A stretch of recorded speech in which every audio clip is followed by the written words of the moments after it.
Le Mali enregistre son premier cas avéré de la maladie d'Ebola. Il s'agit d'une fillette de 2 ans venue de Kissidougou en Guinée voisine. Le test du virus effectué sur des échantillons sanguins prélevés sur elle est positif, a affirmé le ministre de la Santé. Les personnes qui ont eu un contact avec elle sont placées en quarantaine. Le Mali, qui a enregistré quelques cas suspects en avril dernier, se veut aujourd'hui rassurant. La fille, comme le service nous le rapporte, s'améliore grâce à une prise en charge précoce. Je dois rappeler que la fièvre hémorragique à virus Ebola n'est pas mortelle dans tous les cas.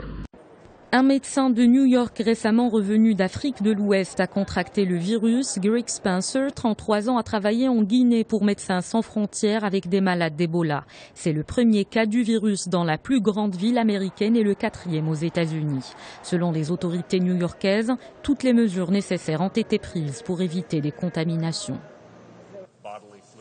Les New-Yorkais qui n'ont pas eu de contact avec les sécrétions d'une personne infectée n'ont rien à craindre. Il n'y a absolument aucun risque.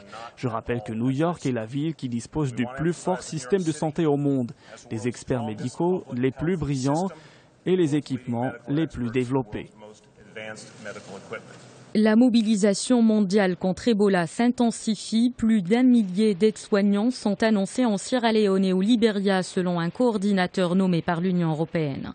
Le dernier bilan de l'Organisation mondiale de la santé sur l'épidémie en Afrique est alarmant. Près de 5 000 morts pour 10 000 cas. Le nombre de victimes pourrait atteindre 15 000 morts car les cas de contamination seraient sous-évalués. Quant aux pays africains, ils se sont dit engagés à envoyer des personnels de santé au Libéria, en Sierra Leone et en Guinée.